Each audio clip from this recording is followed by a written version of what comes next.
Subscribe করো delta math guide channel এবং latest tutorial ভিডিওর জন্য বেল আইকনটি প্রেস করো। Hello viewers, welcome to delta math guide. আজ আমাদের সেট থিওরির সেকেন্ড এপিসোড। লাস্ট এপিসোডে আমরা শিখেছিলাম সেট কি এবং বিভিন্ন ধরনের সেটগুলি। আজকে আমরা সেটের অপারেশন সম্বন্ধে শিখব এবং সেটের অপারেশনগুলির সাহায্যে কীভাবে সেটের সমস্যাগুলি সমাধান করে তা শিখব।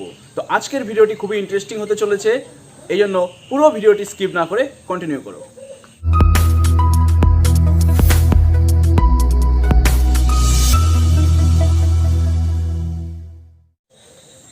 আজকের ভিডিও শুরু করার আগে কয়েকটি ইম্পর্টেন্ট সিদ্ধান্ত আমাদের জেনে নেওয়া দরকার।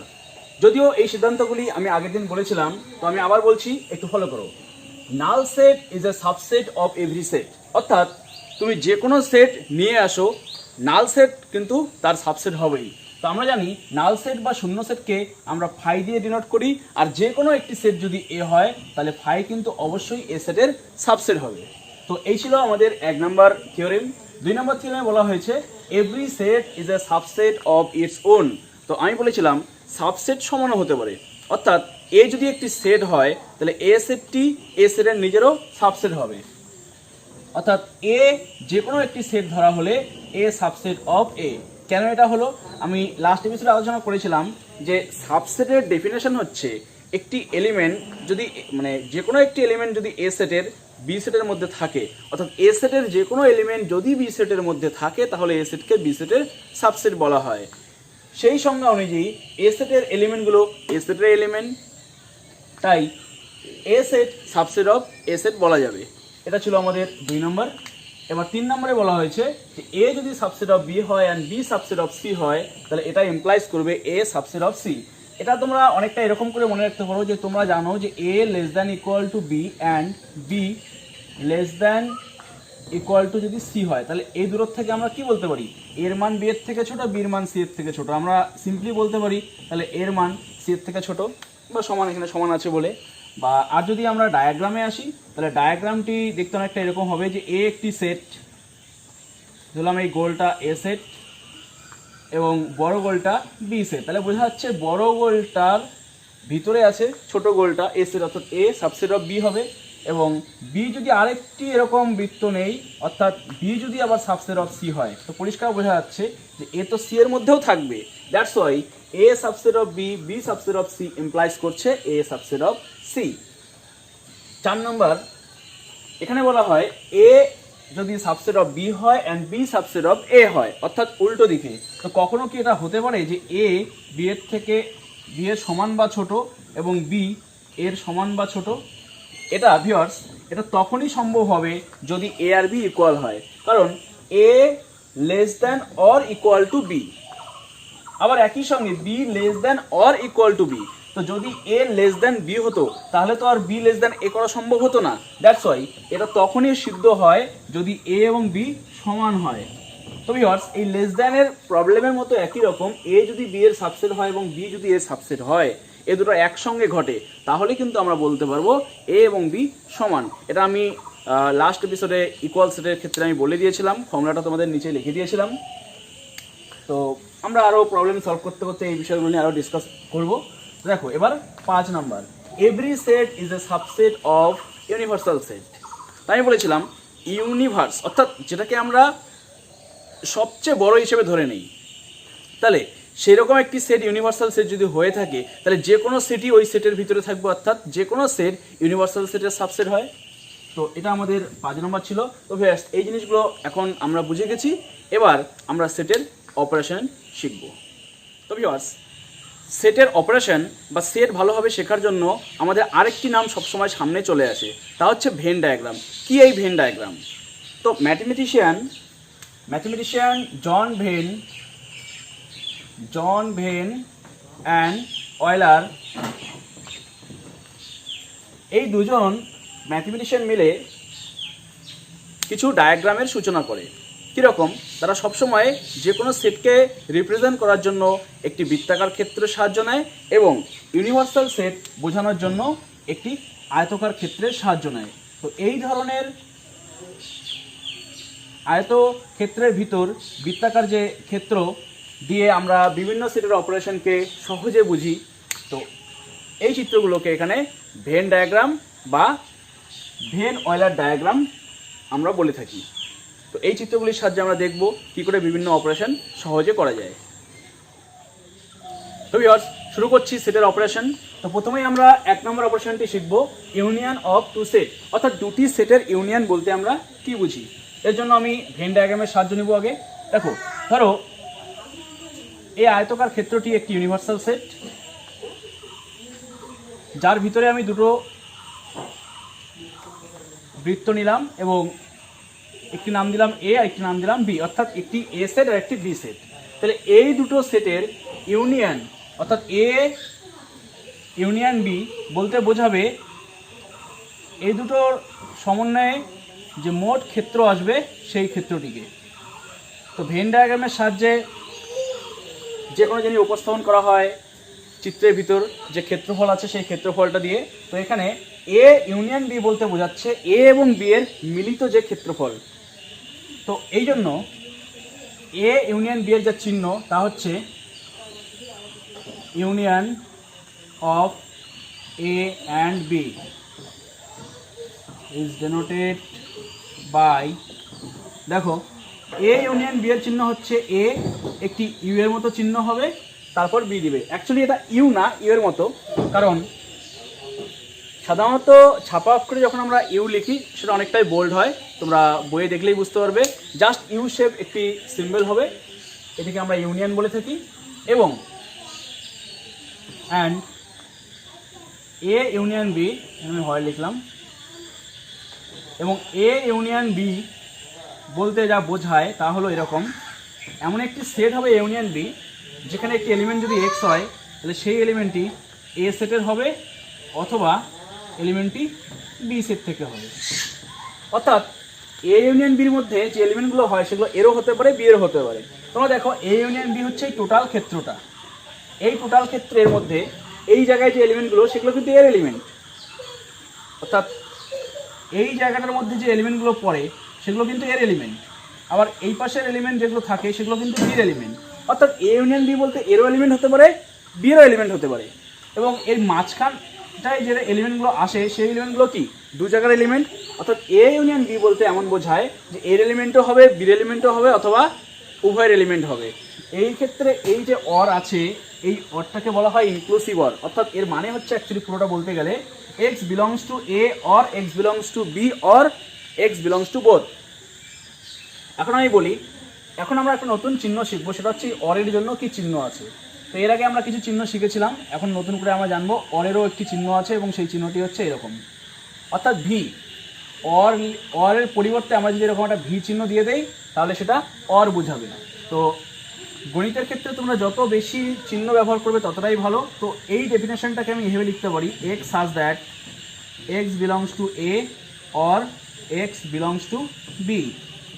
তো মনে রাখার সুবিধার জন্য আমি বলছি যে এখানে ইউনিয়নের যেমন এইভাবে থাকে, অর্থাৎ ইউনিয়নের ক্ষেত্রে যে খোলা ব্রাঞ্চ দুটো সেগুলো উপরে থাকে, তো এই অরেরও জন্য এই খোলা ব্রাঞ্চ দুটো উপরে থাকবে, এইভাবে তোমরা মনে রাখতে পারো। এখন আমরা একটু একটা এক্সাম্পল দেখে নেই। লেট আমি ধরে নিচ্ছি একটি সেট, ধরলাম এ সেটটি 1 2 5 7 9 এবং বি আরেকটি সেট, তো আমি ওখানে দিয়ে দিচ্ছি বি আরেকটি সেট, সেটা হচ্ছে 2 7 8 9।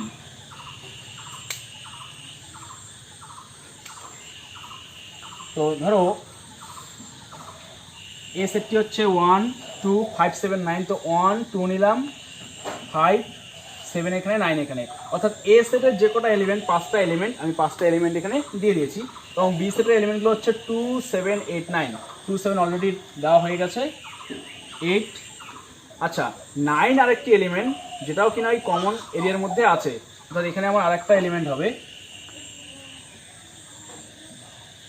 7 9।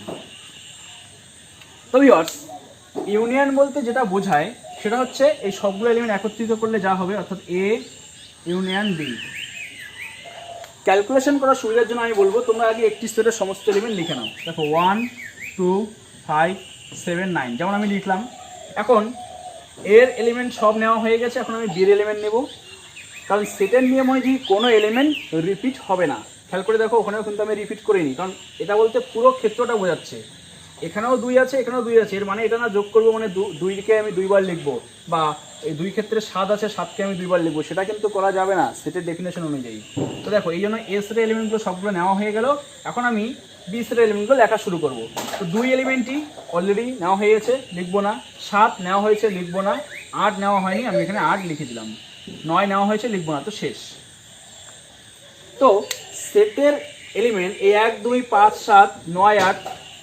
এখন কেউ মনে করতে পারে 9 যে 8-এর আগে চলে আসলো তাতে কোনো অসুবিধা নেই, কাকে আগে লিখলে কাকে পরে লিখলে সেটা নিয়ে কোনো মাথা ব্যথা নেই। এখানে জাস্ট এলিমেন্টগুলো থাকলেই হলো, এবং কোনো এলিমেন্ট যেন রিপিট না থাকে। তো ভিউয়ার্স, আশা করি তোমরা বুঝে গেছো যে ইউনিয়ন কিভাবে করতে হয়। এখন আমরা দেখব নেক্সট অপারেশন। তো ভিউয়ার্স, এখন আমরা দেখব second operation, intersection of two set. তো দেখো, ইন্টারসেকশন অফ টু সেট বোঝার জন্য আমরা একটি ভেন ডায়াগ্রাম নিচ্ছি। ধরো এই ইউনিভার্সাল সেট, এর ভিতর 2টি সেট, একটি এ আর একটি বি। তো এ এবং বি সেটের ইন্টারসেকশন, অর্থাৎ এই দুজন যখন একসঙ্গে ছেদ করলো, বুঝতেই পারছো দুটো বৃত্ত ছেদ করেছে, এরকমভাবেই বুঝো। তো এই দুটো বৃত্তের মধ্যে ইন্টারসেকশন বলতে বোঝাচ্ছে কমন এরিয়াটা, অর্থাৎ এর ক্ষেত্র এবং বির ক্ষেত্রের মধ্যে যে কমন পার্টটা থাকছে সেটাকে আমরা বলছি এখানে ইন্টারসেকশন। এবং এই এ ইন্টারসেকশন বি কে লেখার জন্য এভাবে লেখা হয়, intersection of A and B is denoted by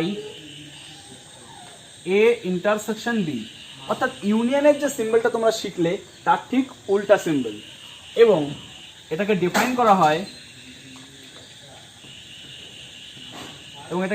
করা হয় এভাবে, A intersection B equal to হচ্ছে, তোমরা দেখতেই পাচ্ছ এই ডায়াগ্রামের মধ্যে এ ইন্টারসেকশন বি হচ্ছে এ এবং বি এর কমন পার্ট, অর্থাৎ যে এলিমেন্টগুলো এর মধ্যেও থাকবে এবং বির মধ্যেও থাকবে সেই এলিমেন্টগুলো হচ্ছে এ ইন্টারসেকশন বি।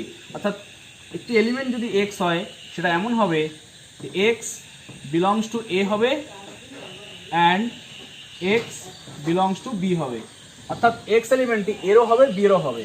তো আমি এখানে আবার একটি নতুন চিহ্ন দিচ্ছি তোমাদের, সেটা হচ্ছে x belongs to A and এর চিহ্ন হচ্ছে এরকম, অর্থাৎ ভিকে উল্টে দিলে তোমরা ইউনিয়নের জন্য যা চিহ্ন শিখলে তার ঠিক উল্টাটা, এক্স বিলংস টু বি। তোমরা উপরে অ্যান্ডের জায়গায় এরকম অ্যান্ড লিখে করতে পারো বা এরকম দিয়েও করতে পারো, কোনো অসুবিধা নেই। মনে রাখার সুবিধার জন্য বলছি আমি, ইন্টারসেকশনের যে সিম্বলটা, অর্থাৎ ইন্টারসেকশনের ফাঁকা যে দুটো আছে আর কি, ব্রাঞ্চ দুটো যেদিকে থাকবে অ্যান্ডের জন্য এই ব্রাঞ্চ দুটো অর্থাৎ নিচের দুটো সেই দিকেই থাকবে। তো এই হচ্ছে ভিউয়ার্স ইন্টারসেকশন। আমরা এখন একটি এক্সাম্পল দেখব। ধরলাম এ একটি সেট যার এলিমেন্ট হচ্ছে 1 2 3 7 9 অ্যান্ড বি আর একটি সেট যার এলিমেন্ট হচ্ছে 2 5 7 8। তো দেখো, এর সঙ্গে আমি ডায়াগ্রামকে মিলে দিচ্ছি। এই 1 2 3 7 5 আর 2 5 7 8। তো দেখো, আমি 2 5 3 9, সরি এখানে 1 2 3 7 9 ছিল, 7 9, এটা হয়ে যাচ্ছে 7, আর বিতে আছে 2 5 7 8। তো ভিউয়ার্স দেখো, আমি এ একটি সেট নিলাম যার এলিমেন্টগুলো হচ্ছে 1 2 3 7 9, 1 2 3 7 9 এই এর ভিতরে আছে। আবার বি যে সেটটা তার এলিমেন্ট হচ্ছে 2 5 7 8, 2 5 7 8 আছে। এবার এর মধ্যে কমন জায়গাটি হচ্ছে 2 এবং 7 আছে, অর্থাৎ A intersection B equal to এই দুটো সেটের মধ্যে কমন এলিমেন্ট কি। তো তোমরা যদি ডায়াগ্রাম না আঁকো তাহলে কি হবে, আমি ডায়াগ্রামে বোঝানোর জন্য নাম্বারগুলো ওখানে বসালাম। তো ডায়াগ্রাম ছাড়া এ সেটে দেখা যাচ্ছে এ এবং বি একই সঙ্গে 2 এলিমেন্টই এক্সিস্ট করছে এবং 7 এলিমেন্টটিও এ এবং বি এর মধ্যে এক্সিস্ট করছে। That's why A intersection B হচ্ছে 2,7, অর্থাৎ এমন একটি সেট হবে যার এলিমেন্ট দুটো সেটের মধ্যেই থাকবে। তো সংজ্ঞা অনুযায়ী দেখো, অ্যান্ড অর্থাৎ এ এর মধ্যে থাকবে এবং বির মধ্যে থাকবে, তো এই এলিমেন্টগুলোই আসবে ইন্টারসেকশনের মধ্যে। এখন আমরা দেখব নেক্সট অপারেশন, ডিসজয়েন্ট সেট। তো ডিসজয়েন্ট সেট বা দুটি সেটের বিচ্ছেদ সেট কী করে হয় এবং কাকে বলে, তো এই জন্য আমরা আগের মতো ভেন ডায়াগ্রামের সাহায্য নেব। ধরো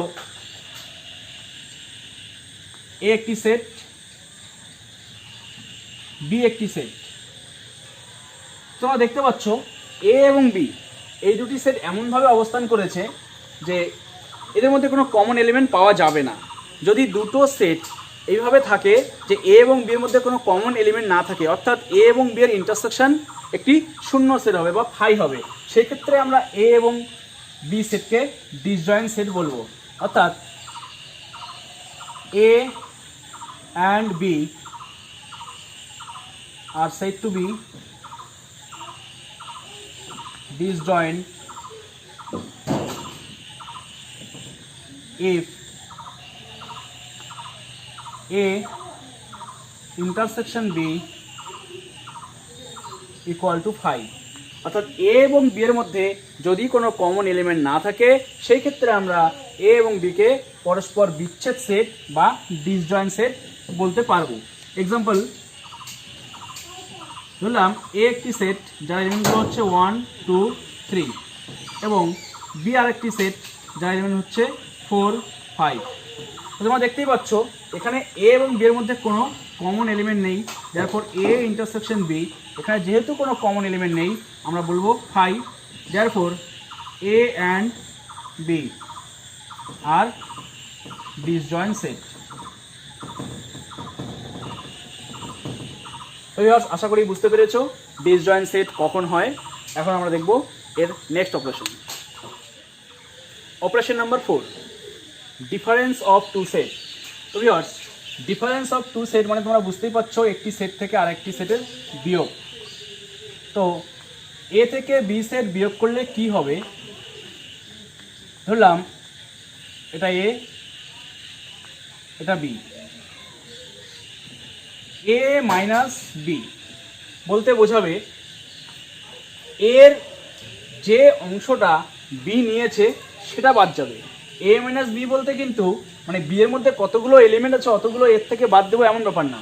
অ্যাকচুয়ালি এর এরিয়ার ভিতর বি এর যে এরিয়াটি ঢুকে গেছে সেটা নেওয়া যাবে না। অর্থাৎ এ মাইনাস বি বলতে বোঝাবে শুধুমাত্র এই অংশটুকু। অর্থাৎ বি কেবলমাত্র সেই এলিমেন্টগুলোকেই বাদ দিতে পারবে যেগুলো এর উপর এসে পড়েছে। তো এর জন্য ডেফিনেশনটা দেখে নেওয়া যাক এবং এটাকে লিখি এইভাবে A minus B. A minus B বলতে বোঝায় X such that X belongs to A but and use করতে পারবো এখানে, X does not belongs to B. আমরা বোঝার সুবিধার জন্য এখানে বাট বলি, কিন্তু তোমরা অ্যান্ডও বলতে পারো। অর্থাৎ যদি আমি এটাকে সিম্বল দিয়ে লিখতে চাই তাহলে বোঝাবে এরকম, X such that X belongs to A and X does not belongs to B. এই ক্ষেত্রে তোমরা এটাকে যদি অ্যান্ড ইউজ করো তাতেও কোনো প্রবলেম হবে না, কিন্তু বোঝার সুবিধার জন্য আমরা এখানে বাট বললে তাড়াতাড়ি বুঝতে পারি, তাই আমি এখানে বাট লিখেছিলাম। তো দেখো, অর্থাৎ এ মাইনাস বি বলতে আমি আবার বলছি কেবলমাত্র বি এর যে এলিমেন্টগুলো এর মধ্যে থাকবে সেগুলোই বাদ যাবে। একটা এক্সাম্পল নিয়ে দেখা যাক। Let A equal to 1, 2, 3, 5, 7 and B আর একটা সেট যেগুলি হবে 2, 5, 6, 8, 9।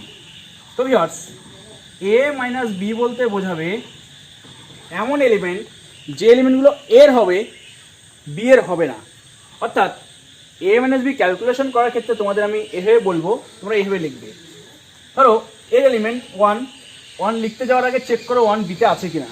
যদি বিতে থাকে তাহলে লেখা যাবে না। তো 1 বিতে নেই, 1 হবে। 2 বিতে আছে, লিখবো না। 3 বিতে নেই, 3 হবে। এরপর 5 বিতে আছে, লিখবো না। 7 বিতে নেই, এটা লেখা যাবে। তো এই হচ্ছে a মাইনাস বি। একইভাবে বি মাইনাস এ হতে পারে, এই অংশটা হচ্ছে আমাদের a মাইনাস বি। আবার বি মাইনাস এ ক্যালকুলেশন করা যেতে পারে, বি মাইনাস এটাকে আমি এ মার্ক করলাম, যে বি এর থেকে এ বাদ দিলে যা থাকবে। তো তোমরা এই অবলিক লাইনগুলো বুঝতে পারছো, এটি হচ্ছে এই সেটটাকে বোঝাবে বি মাইনাস এ। অর্থাৎ একটি সেট থেকে আরেকটি সেট বাদ দিলে তার ডায়াগ্রাম এরকম আসে এবং সেটার ডেফিনেশন এরকম, ক্যালকুলেশন তোমরা এভাবে করবে। আশা করি তোমরা বুঝতে পেরেছো এ মাইনাস বি বা বি মাইনাস এ কী করে ক্যালকুলেশন করবে। এখন আমরা দেখব next operation. Operation number 5, complement of A set, অর্থাৎ পূরক সেট। তো কোনো একটি সেটের পূরক সেট বলতে আমরা কি বুঝবো? তো ভিউয়ার্স, তোমরা কোণের ক্ষেত্রে পূরক কোণ জানো, যেমন 90-এর সাপেক্ষে সব কোণের পূরক বিচার করা হয়। যেমন 30-এর পূরক কী হবে?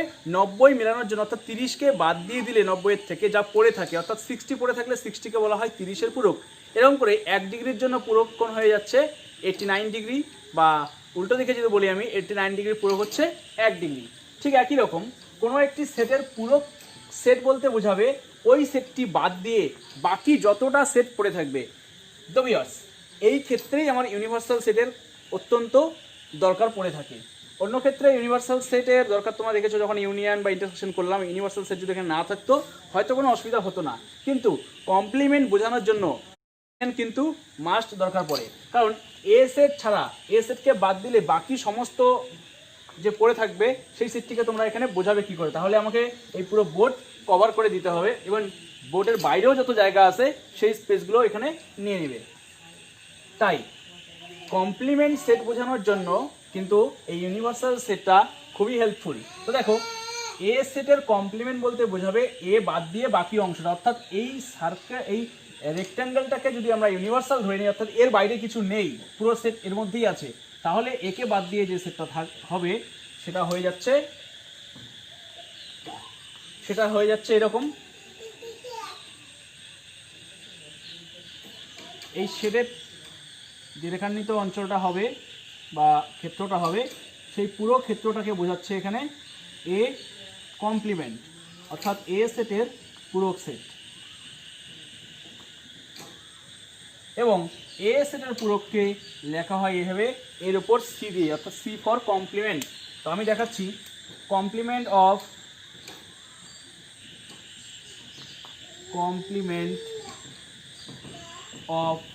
এ is denoted by, তো ভিউয়ার্স, কমপ্লিমেন্ট বোঝানোর জন্য অনেক সিম্বল আছে। এর উপর সি দিয়েও লেখা হতে পারে, অথবা এর উপর বার দিয়েও লেখা হতে পারে, কোথাও কোথাও আবার এর উপর ড্যাশও দেওয়া থাকতে পারে। তো এগুলোর মধ্যে যে কোনো একটি দিয়ে আমরা কমপ্লিমেন্ট প্রকাশ করে থাকি। তো সবচেয়ে বেশি আমরা ইউজ করি এর উপর সি, এটি বেশি সুবিধা ইউজ করা, মনে রাখার সুবিধা। এখন দেখো এর জন্য ডেফিনেশন কীরকম আছে। তো এ কমপ্লিমেন্টের ডেফিনেশন হচ্ছে এরকম, এ কমপ্লিমেন্ট বলতে বোঝাবে একটি সেট এমন যার এলিমেন্ট এক্স, এক্স এলিমেন্টের বৈশিষ্ট্য হবে X does not belongs to A, অর্থাৎ এই সেটটার ভিতরে যে এলিমেন্টগুলো থাকবে সেগুলো যদি এক্স হয় তাহলে সেই এক্স এর মধ্যে থাকা যাবে না। তো এটার জন্য এক্সাম্পল দিতে গেলে আমাকে অবশ্যই একটি ইউনিভার্সাল সেটের সাহায্য নিতে হবে। তো আমাকে ধরে নিতে হবে দুটি সেট। লেট ইউ, যদি আমি ইউনিভার্সাল সেট ধরি 1 2 3 4 5 6 7 8 9 10, আমি ধরে নিলাম এটা একটা ইউনিভার্সাল সেট এবং এ আরেকটি সেট যার এলিমেন্টগুলো হবে 2 5 7 9। দেন এ কমপ্লিমেন্ট বলতে বোঝাবে যে এলিমেন্টগুলো এর মধ্যে আছে সেগুলো লেখা যাবে না, তাহলে সেগুলো বাদ দিয়ে কি থাকছে? 1 2 নেওয়া যাবে না, 5 নেওয়া যাবে না, আচ্ছা 1 3 4 5 নেওয়া যাচ্ছে না, 6 নেওয়া যাবে, 7 যেহেতু এর মধ্যে আছে নেওয়া যাবে না, 8 নেওয়া যাবে, 9 যেহেতু এর মধ্যে আছে নেওয়া যাবে না, 10 নেওয়া যাবে। অর্থাৎ এই চারটা এলিমেন্ট বাদ দিয়ে বাকি যেগুলো পড়ে থাকছে সেগুলো হচ্ছে এ কমপ্লিমেন্ট। তো তোমরা বুঝতেই পারছো অ্যাকচুয়ালি এ কমপ্লিমেন্ট বলতে বোঝাচ্ছে U minus A. That's why আমরা এ কমপ্লিমেন্টকে আরেকভাবে লিখতে পারি, A complement equal to U minus A. এটাও একটি ফর্মুলা, পরে তোমরা জানতে পারবে। তো ভিউয়ার্স, এই ছিল আমাদের সেটের বিভিন্ন অপারেশনগুলি। এখন আমরা কিছু বীজগাণিতিক সূত্র দেখব, সেই সূত্রগুলো তোমরা মুখস্থ করবে এবং এই সূত্রগুলোর প্রমাণও অত্যন্ত জরুরি। তো দেখে নেওয়া যাক সূত্রগুলি। তো এক নম্বর হচ্ছে আইডেম্পোটেন্ট ল। আইডেম্পোটেন্ট ল বলতে বোঝাচ্ছে এ এর সঙ্গে এ যদি আমি ইউনিয়ন করি তাহলে এ পাবো। অর্থাৎ একটি সেট যদি এ থাকে, সেই সেটটির সঙ্গে সেই সেটটি মানে আবার যদি আমি নেই এবং এই দুটোকে ইউনিয়ন করি মানে একত্রিত করার চেষ্টা করি, তো যেহেতু সেটের এলিমেন্টগুলো রিপিট হয় না, তাই ওই দুটোর ইউনিয়ন করলে আবার আমরা এই পাবো।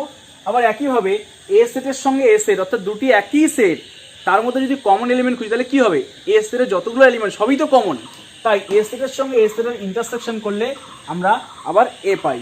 এই ছিল আইডেম্পোটেন্ট ল। এখন আমরা দেখব কমিউটেটিভ ল বা বিনিময় সূত্র।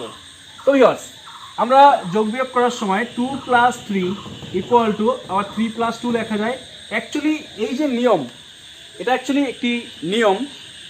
তো এই নিয়মটাকে বলি আমরা বিনিময় সূত্র বা কমিউটেটিভ ল। তো এখানে সেটের ক্ষেত্রেও মানে সেটও বিনিময় নিয়ম বা কমিউটেটিভ ল মেনে চলে, অর্থাৎ সেটে ইউনিয়ন বিনিময় নিয়ম মেনে চলে এবং ইন্টারসেকশনও বিনিময় নিয়ম মেনে চলে। অর্থাৎ A union B equal to B union A লেখা যায়, একই রকম A intersection B equal to B intersection A লেখা যায়। অ্যাসোসিয়েটিভ ল, তিনটি সেটের ক্ষেত্রে যদি আমরা একসঙ্গে ইউনিয়ন করি তাহলে এদের মধ্যে যে কোনো একটিকে আগে ইউনিয়ন করে নিয়ে বাকিটি পরে করলেও হয়। যেমন 1 + 2 + 3 থাকলে আমরা চাইলে 2 আর 3 আগে যোগ করে নিয়ে পরে 1 যোগ করতে পারি, অর্থাৎ 1 + 5 = 6 লিখতে পারি। অথবা 1 + 2 + 3 এর মধ্যে 1 আর 2কে আগে যোগ করে নিয়ে অর্থাৎ 3 + 3 = 6 আসে। অর্থাৎ যোগের ক্ষেত্রে যেরকম এটা করা সম্ভব, ঠিক একই রকম এখানে ইউনিয়নের ক্ষেত্রে করা সম্ভব। তো ইউনিয়নটা আমাদের এখানে যোগেরই মতো, আবার ইন্টারসেকশন হচ্ছে গুণের মতো। তো ঠিক একই রকম ইন্টারসেকশনও এখানে এই অ্যাসোসিয়েটিভ ল অর্থাৎ সংযোগ সূত্র মেনে চলে। তো এখন আমরা দেখব 4 নম্বর ডিস্ট্রিবিউটিভ ল। তো ভিউয়ার্স, ডিস্ট্রিবিউটিভ ল এর ক্ষেত্রেও আমার 3টা সেটের দরকার আছে। তো 3টি সেট এবিসি এর ক্ষেত্রে ডিস্ট্রিবিউটিভ লটা আমাদের অনেকটা গুণের সঙ্গে যোগের কাজ করার মতো, অর্থাৎ এ ইন্টু যখন বি + সি থাকে, এখানে অ্যাকচুয়ালি আমরা ডিস্ট্রিবিউট করি, এই এ গুণ করে দিই একবার বি এর সঙ্গে, অর্থাৎ এবি হয়, আবার প্লাস দিয়ে এসি লিখি।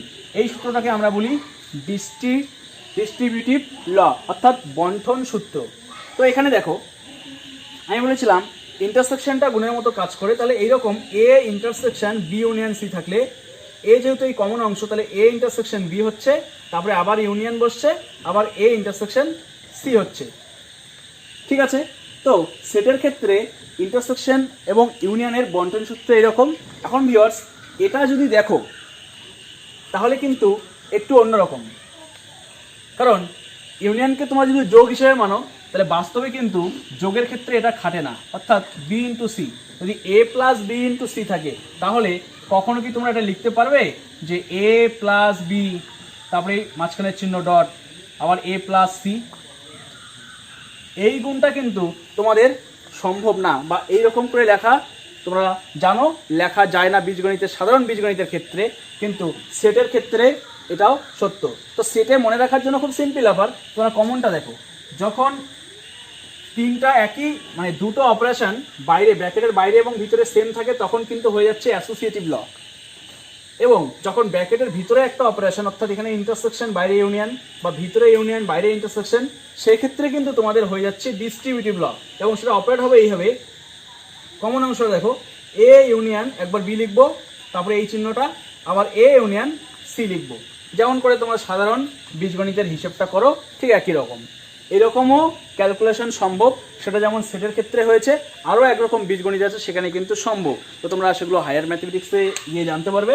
তো আপাতত তোমরা জেনে নিলাম এটাকে ডিস্ট্রিবিউটিভ ল বলে এবং সেট সেটা মেনে চলে, সেটের ইউনিয়ন এবং ইন্টারসেকশন। তো ফর্মুলা নাম্বার 5, ডি মর্গানস ল। তো ডি মর্গানের সূত্রে বলা হয়েছে এ এবং বি যদি আমরা আগে ইউনিয়ন করি তারপর যদি তার কমপ্লিমেন্ট করি তার সঙ্গে সমান হবে এ এবং বি এর কমপ্লিমেন্টের ইন্টারসেকশন। অর্থাৎ ভিতরে ইউনিয়ন নিয়ে বাইরে যদি আমরা কমপ্লিমেন্ট নেই, তাহলে আগে কমপ্লিমেন্ট নিলে এগুলো ইন্টারসেকশনের সঙ্গে সমান হবে। একই রকম যদি এ এবং বি এর ইন্টারসেকশন নেওয়ার পর কমপ্লিমেন্ট আমরা করতে চাই, তাহলে তার সঙ্গে সমান হবে আগে কমপ্লিমেন্ট নিলে পরে ইউনিয়ন নিতে হবে। অর্থাৎ ভিতরে ইন্টারসেকশন থাকলে কিন্তু বাইরে ইউনিয়ন হয়ে যাচ্ছে। এই দুটো ডি মর্গানের সূত্র, যা তোমাদের অনেক কাজে লাগবে। এরপর আমরা দেখছি আইডেন্টিটি ল। আইডেন্টিটি লটি দেখো, এ একটি সেট ইউনিভার্সাল, এটা হচ্ছে ইউনিভার্সাল সেট। ইউনিভার্সাল সেট সবচেয়ে বড় সেট। তাহলে এ সেটের সঙ্গে ইউনিভার্সাল সেটের যদি আমি ইউনিয়ন করি, অর্থাৎ দুটোকে যোগ করি, তাহলে কি পাবো? ইউনিভার্সাল উপরে তো কিচ্ছু নাই, তাই আমরা আবার একটি ইউনিভার্সাল সেটই পাবো। একই রকম ইউনিভার্সাল সেটের সঙ্গে যদি আমি এ সেটের ইন্টারসেকশন করি, অর্থাৎ কমন পার্ট কি থাকবে? এ সেটটি নিজে থাকবে, এই জন্য এটা এরকম হলো। আবার এ সেটের সঙ্গে ফাইয়ের ইউনিয়ন, অর্থাৎ এ এবং ফাই, ফাই মানে তো কিছুই নেই, তার সঙ্গে যোগ করলে আমরা কি পাবো? এ সেটটি পাবো। আবার ফাই মানে যেহেতু কিছুই নেই, তাহলে ফাইয়ের সঙ্গে এ সেটের ইন্টারসেকশন, অর্থাৎ কমন পার্ট কি হবে? কিছুই থাকবে না, তাই এখানে ফাই হবে। তো এই চারটি ছিল আইডেন্টিটি ল। এখন হচ্ছে কমপ্লিমেন্টারি ল। এখানে দেখো, এ বলতে বোঝাচ্ছে একটি সেট এবং তার কমপ্লিমেন্ট মানে ওই সেটটির বাইরের সেট। অর্থাৎ একটি সেট এবং সেটা বাদ দিয়ে বাকি সমস্ত সেটটা, এই দুটোকে ইউনিয়ন করলে আমরা কি পাবো? পুরো ইউনিভার্সাল সেটটা পাবো। একই রকম এ ইন্টারসেকশন এ কমপ্লিমেন্ট, অর্থাৎ এ সেট এবং এ সেট ছাড়া বাকি সেট, তাদের মধ্যে কমন কি থাকবে? কিছুই থাকবে না, তাই এখানে হয়ে যাচ্ছে ফাই। একটি সেটের কমপ্লিমেন্ট নেওয়ার পর তাকে যদি আবার কমপ্লিমেন্ট নেওয়া হয়, তাহলে আমরা আগের সেটটা ফিরে পাবো। ফাই একটি সেট যার মধ্যে কিচ্ছু নেই, তাহলে তার কমপ্লিমেন্ট কি হবে? পুরোটাই থাকবে, অর্থাৎ ইউনিভার্সাল সেট হয়ে যাবে। একই রকম ইউনিভার্সাল সেটের কমপ্লিমেন্ট হবে নাল সেট বা ফাই। তো ভিউয়ার্স, এই ছিল বীজগণিতের সমস্ত সূত্র। এই সূত্রগুলি তোমাদেরকে প্রমাণ করতে বলা হবে। তো আমরা এখানে আজকে একটা সূত্রের প্রমাণ দেখব, অবশ্যই সেটা ভেন ডায়াগ্রামের সাহায্যে দেখব। যে কোনো সেটের সূত্র বা কোনো অঙ্ক যদি প্রমাণ করতে দেওয়া হয়, তিন রকমের প্রমাণ করা যায়। একটি হচ্ছে ভেন চিত্রের সাহায্যে, আর একটি হচ্ছে বীজগাণিতিক সূত্রের সাহায্যে, অর্থাৎ এতক্ষণ থেকে যে সূত্রগুলো লেখা হলো সেগুলো বীজগাণিতিক সূত্র।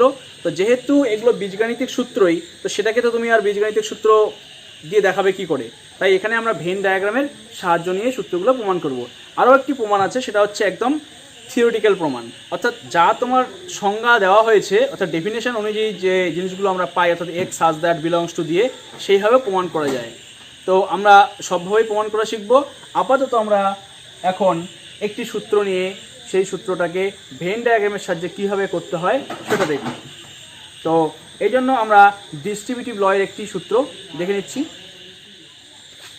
তো ভিউয়ার্স, এখন আমরা ভেন ডায়াগ্রামের সাহায্যে এই সূত্রটি প্রমাণ করব, অর্থাৎ distributive law. A union B intersection C থাকলে এর সঙ্গে বি এর ইউনিয়ন, পরে আবার এর সঙ্গে সি এর ইউনিয়ন, এবং মাঝখানে হয়ে যায় ইন্টারসেকশন।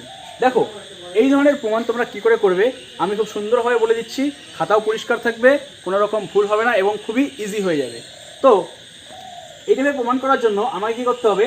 লেফট হ্যান্ড সাইড আর রাইট হ্যান্ড সাইড আলাদা করে করতে হবে। তো প্রথমে লেফট হ্যান্ড সাইড বা LHS লিখে নিয়ে তোমরা পুরোটা তুলে নাও। A union B intersection C, এইভাবে লিখে নিয়ে উপরে একটা, তার নিচে একটা আয়তক্ষেত্র আঁকবে, অর্থাৎ দুটো ইউনিভার্সাল সেট আঁকবে। এমনভাবে আঁকবে যেন যার ভিতরে তিনটা বৃত্ত আঁকা সম্ভব, যেহেতু এখানে ABC তিনটা সেট আছে। দেখো, আমি এখানে একটু ছোট ছোট করেই করবো যাতে তোমাদের সুবিধা হয়। খাতার রাইট হ্যান্ড সাইডটা এরকম ফাঁকা থাকবে। এটা কেন ফাঁকা থাকছে আমি বলে দিব। এরকম দুটো আয়তক্ষেত্র আঁকলে, যে দুটো আমরা ইউনিভার্সাল সেট হিসেবে বোঝাবো। তো ভিউয়ার্স, মনে রাখবে এই টাইপের অঙ্ক করার সময় চেষ্টা করবে সমস্ত আয়তক্ষেত্রগুলো যেন মোটামুটি একই সাইজের হয়, এবং বৃত্তগুলোর পজিশন মানে কোথায় কোন বৃত্তটা আঁকছো সেটাও যেন মোটামুটি একই হয়। তো আমি তিনটা বৃত্ত আঁকবো এখন, তিনটা সেট বোঝানোর জন্য। এটা হচ্ছে আমার এ, এটা হচ্ছে আমার বি, এটা হচ্ছে আমার সি। এখানে যেভাবে তিনটা গোল করলাম আমি, তার নিচের গোলগুলো যেন মোটামুটিভাবে সেইভাবেই আসে। তো আমি এরকম দুটো চিত্র অঙ্কন করলাম, এবং উপরের চিত্র থেকে নিচের চিত্র আমি একটা অ্যারো দেব। এইভাবে বেসিক কাজটুকু তোমরা করে ফেলবে। এখানে ইউনিভার্সাল সেট, এখানে ইউনিভার্সাল সেট, ABCগুলো মার্ক করলাম, A B C। এখানেও ঠিক একইভাবে যার যার পজিশন ঠিকঠাক জায়গা যেন থাকে। তো ভিউয়ার্স, বইয়ে এই টাইপের প্রমাণগুলি করার জন্য বিভিন্ন ধরনের কালার ইউজ করেছে। তো পরীক্ষায় তো তোমরা এত কালার ব্যবহার করতে পারবে না, তো সহজে এক কালারের সাহায্যে আমরা কিভাবে করব। তো সর্বপ্রথম তোমাদের মনে রাখতে হবে যে এই যে লেফট হ্যান্ড সাইড নিয়েছো, এখানে মূলত তোমার 3টা সেট থাকতে পারে, বাট তোমাকে 2টো সেট হিসেবেই ধরে নিতে হবে। এখানে মূল 2টো সেট হিসেবে ধরো, একটা হচ্ছে এ এবং ব্র্যাকেটের ওটাকে আরেকটি ধরো, অর্থাৎ অপারেশন তো দুটোর মধ্যেই হয়। তো এটাকে একটা ধরো, এটাকে আরেকটা ধরো। তাহলে এ যদি একটা হয়, তাহলে পুরো এ সেটটাকে তোমরা আগে যেটা থাকবে সেটাকে সবসময় অনুভূমিক লাইন দিয়ে চিহ্নিত করবা। তো পুরো এ সেট যেহেতু এটা, তাই অনুভূমিক লাইন দিয়ে যদি আমি এটাকে চিহ্নিত করি, তাহলে দেখতে এরকম হচ্ছে। চিত্রটা তোমাদের খাতায় বড় আসবে, তত দেখতে সুন্দর হবে। এটা হচ্ছে আমার অনুভূমিক লাইন এ সেট, এবং পরের যে অংশটা বি ইন্টারসেকশন সি, সেটা কোন সেট? বি এবং সি এর মধ্যে, সরি ইন্টারসেকশন, হ্যাঁ বি এবং সি এর মধ্যে ইন্টারসেকশন মানে বি এবং সি এর কমন অংশটি অর্থাৎ এই অংশটি তোমরা মার্ক করবে সবসময় উলম্ব লাইন দিয়ে। অর্থাৎ প্রথম অংশটি অনুভূমিক লাইন, পরের অংশটি উলম্ব লাইন ব্যবহার করবে, তাহলে তোমাদের বুঝতে সুবিধা হবে। তো আমি এখানে উলম্ব লাইন ব্যবহার করছি, দেখো তোমরা বুঝতে পারছো কিনা। এই হচ্ছে আমার বি ইন্টারসেকশন সি সেটটি। তো এরপর আমি একটি অ্যারো দিয়েছি নিচে, এই অ্যারোটি ইন্ডিকেট করবে এই দুটোর ফাইনাল রেজাল্ট।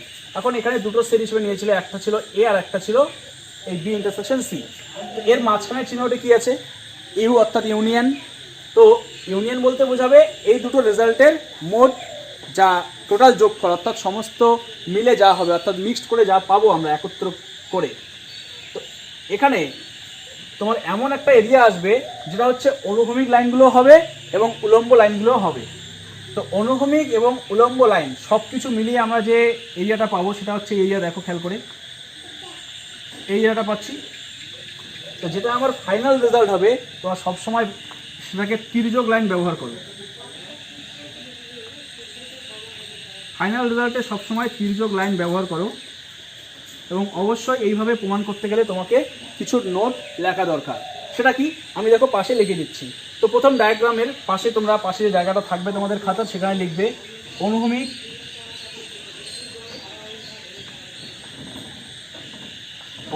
রেখান্বিত অঞ্চলটি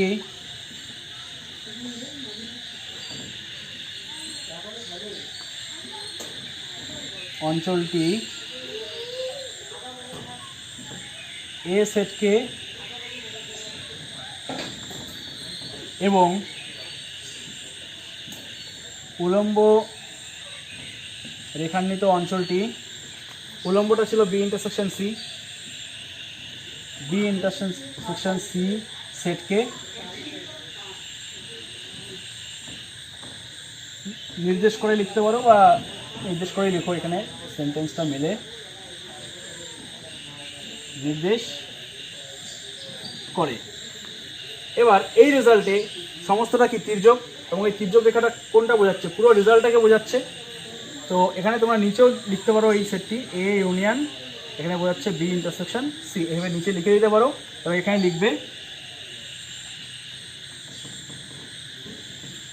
তির্যক রেখান্বিত অঞ্চল দ্বারা A union B intersection C সেটকে বোঝায়। তো ভিউয়ার্স, এই হচ্ছে আমাদের লেফট হ্যান্ড সাইডের ফাইনাল চিত্র এটা। এখন আমরা একইভাবে রাইট হ্যান্ড সাইডে আবার ড্রয়িং করব, এবং রাইট হ্যান্ড সাইডেও একইভাবে করব। তো যেহেতু এখানে আমার লেফট হ্যান্ড সাইডটি যা করলাম সেটা মুছে দিলে রাইট হ্যান্ড সাইডের সঙ্গে কম্পেয়ার করা বা তুলনা করা অসুবিধা হবে, তাই এখন আমি এই লেখাগুলো এইভাবে তোমরা লিখবে, এবং এর পরের অংশটি তোমরা ঠিক তার খাতার নিচের অংশে অর্থাৎ RHS লিখে করবে। তো আমি এখানে নিচে না করে পাশে তোমাদের দেখাবো। তো রাইট হ্যান্ড সাইড করার জন্য তোমরা নিচে আবার একই রকম RHS রাইট হ্যান্ড সাইড যা আছে সেটা আমি তুলে নিলাম, A union B intersection A union C লিখে পরপর দুটো আয়তক্ষেত্র আঁকবে। এবং আমি যেমন বলেছিলাম চেষ্টা করবে সমস্ত আয়তক্ষেত্রর সাইজ ভিতরের বৃত্তগুলোর পজিশন এগুলো যেন একটু যতটা পারবে সেম রাখার চেষ্টা করবে, তাতে তোমার উত্তর মেলাতে সুবিধা হবে এবং তোমার নিজের বুঝতেও সুবিধা হবে। A B C.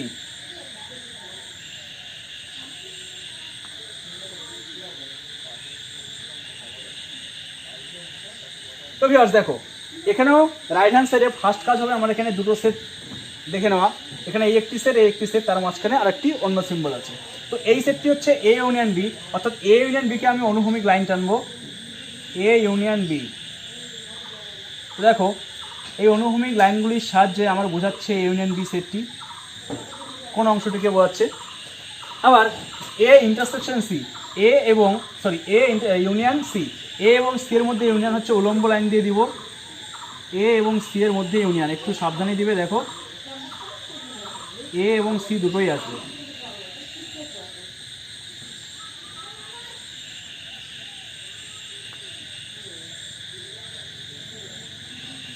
তো দেখো এ এবং সি আমি উলম্ব লাইন দিয়ে করেছি। এখন এই দুটোর মাঝখানের চিহ্নটা কি? ইন্টারসেকশন। ইন্টারসেকশন মানে কমন। তো এই দুটো লাইনের কমন অংশগুলি দেখতে হবে। কমন অংশ মানে দুটো লাইন যে জায়গাগুলিতে ছেদ করেছে, অর্থাৎ নেটের মতো হয়েছে সেই জায়গাটি।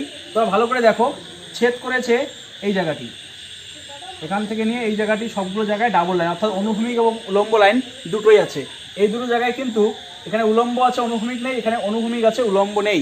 অর্থাৎ কমন, যেহেতু ইন্টারসেকশন বলতে কমন, তাই আমার কমন এরিয়াটি হিসেবে নিতে হবে এবং সেই ফাইনাল জায়গাটা আমরা আবার এখানে তির্যক লাইন দিয়ে শেড করব। তো ভিউয়ার্স দেখো, আমাদের ফাইনাল যা চিত্র সেটা ছিল A union B intersection A union C. তো ভিউয়ার্স রেজাল্ট দেখো, এই চিত্র এবং এই চিত্র সেম চলে আসছে, অর্থাৎ ভেন ডায়াগ্রাম অনুযায়ী আমাদের এই লেফট হ্যান্ড সাইড আর রাইট হ্যান্ড সাইড ইকুয়াল। অবশ্যই এই ক্ষেত্রেও যখন তোমরা এইগুলো ডায়াগ্রাম করবে তার পাশে লিখবে অনুভূমিক রেখান্বিত অঞ্চলটি এটাকে, আর উলম্ব রেখান্বিত অঞ্চলটি এই সেটটাকে বোঝাচ্ছে।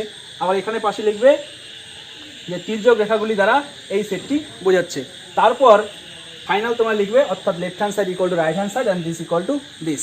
এইভাবে তোমরা যে সমস্ত প্রমাণগুলো দেওয়া আছে আমি বলে দিচ্ছি কোন কোন সমস্যাগুলো তোমরা এইভাবে করবে। তো ভিউয়ার্স ভেন ডায়াগ্রামের সাহায্যে তোমরা দীর্ঘ উত্তরধর্মীর 8, 10 ও 11 সমস্ত সমস্যা সমাধান করতে পারবে। এইভাবেই সমাধান করবে। যদি দুটো সেট দেওয়া থাকে তাহলে দুটো সার্কেল লাগবে। তো আশা করি তোমাদের কোনো অসুবিধা হবে না। উদাহরণের সাহায্য নিয়ে তোমার এক্সারসাইজের আরও বাকি যত সমস্যাগুলো আছে সমাধান করে ফেলতে পারবে। কেবলমাত্র একটি টাইপের সমস্যা এখানে তোমরা সমাধান করতে পারবে না, তা হচ্ছে যে দাগের সমস্যাগুলি আছে, অর্থাৎ যে ওয়ার্ড প্রবলেমগুলি আছে সেগুলো তোমরা এখনই সমাধান করতে পারবে না। তো আগামী এপিসোডে আমরা সেই জিনিসগুলো কভার করব। আরও কিছু সূত্র আছে সেগুলো তোমাদের জানার প্রয়োজন আছে। তো আশা করি ভিডিওটি ভালো লেগেছে। ভিডিওটি ভালো লাগলে লাইক ও শেয়ার করতে ভুলবে না। আজকের জন্য এ পর্যন্তই, দেখা হচ্ছে পরবর্তী ভিডিওতে।